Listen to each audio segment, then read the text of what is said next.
What is going on, guys? Welcome to your 19th MySQL tutorial, and I want to show you guys a nice little tip that's going to save you guys a whole bunch of time in this tutorial. So in the last tutorial, what I did is I showed you guys how you could find a number of listings for each seller. So let's go ahead and run an aggregate function. For example, if we wanted to find the number of listings for each seller, we would go ahead and select seller underscore ID, and we would also do something like count all, and what this would do is count all their listings, and I'm just going to name this as item count from items. Now, in order to get an individual seller, what we would do is we would add a where clause. For example, where seller underscore ID equals 1. Now, what this line of code would do was basically get the seller ID and count their items where the seller ID was equal to 1. So let's go ahead and hit go. And obviously, seller ID is selling 2 items. Okay, now we need to do this for seller number 2. Seller number 2, let's go ahead and run this. They are selling 2 items as well. Okay, how many people do we have in this? Oh, wow, we have like 100 different sellers. Okay, let me go grab a book. This is going to take some time. Or is it? What if there is an easier way that we could do this?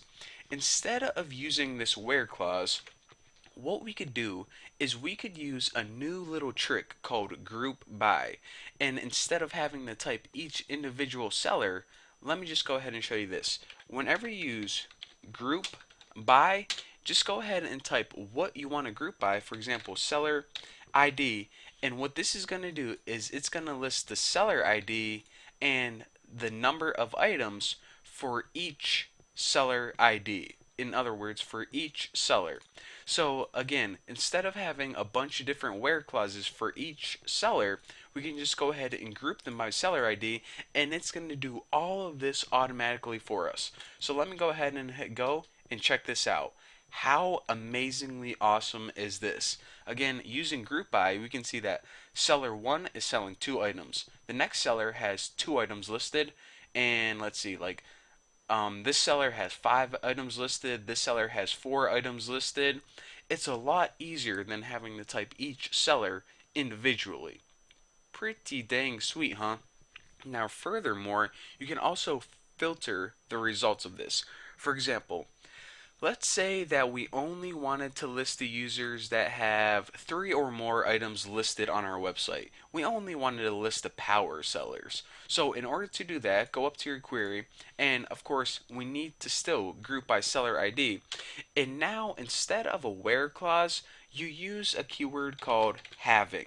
Now, having is kind of like the where of groups. So having, and then you write the test.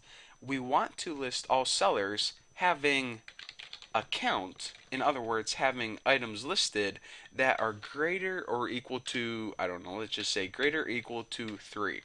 So now, not only is it going to list all of the sellers and the number of items, but it's only going to list the ones that have a count higher than 3.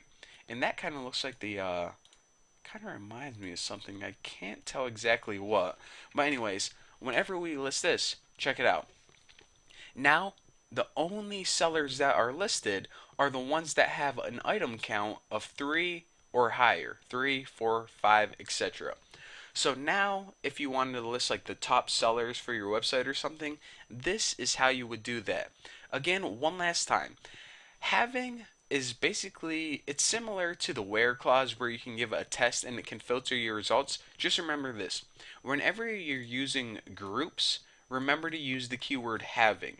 Whenever you're just using rows, like a typical test, use the where clause. But having is for groups, where is for just basic tests. So the last thing I want to tell you guys in this tutorial is you can also order by a group. For example, you see how we got the list of all the power sellers, all of the sellers who listed 3 or more items? Well, I want to arrange this a little bit prettier. I want to arrange these sellers from highest to lowest. The people who have the most items listed to the people who have the lowest items listed, or the least items. Oh, I got some freaking phlegm in my throat. So in order to do that, after this query, we can just go ahead and add a simple order by statement. Now, I want to mention this because a lot of people ask me about this. You know how these are the columns that were originally in the table: ID, name, cost, seller ID, and bids.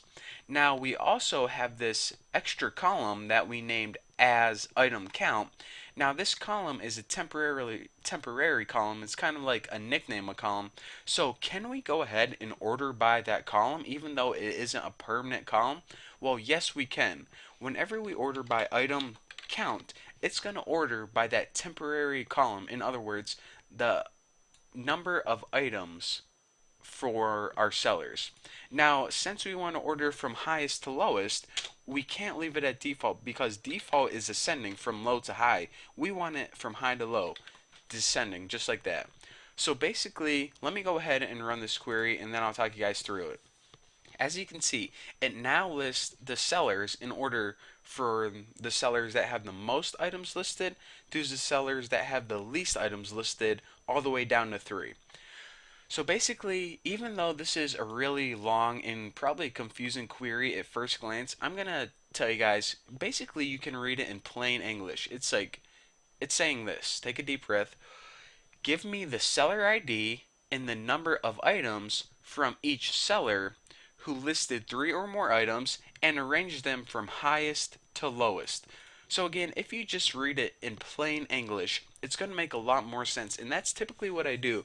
Whenever I come into a database for the first time that someone else was working on, I just try to read it like plain English. Again, each of these keywords, not only the MySQL, but also the column names, they're written in plain English. So therefore, you can just say, okay, give me the seller ID and number of items from each seller who listed 3 or more items. And then once you have that information, just arrange them from highest to lowest. Simple enough. So hopefully you can understand how to read complex queries by converting that to plain English. But anyways, that's all I have for you guys for this tutorial. Probably brain overload. But anyways, thank you guys for watching. Don't forget to subscribe. And in the next tutorial, I promise, we're done with all this crap. It's going to get a whole lot easier. So thank you guys for watching, and I'll see you then.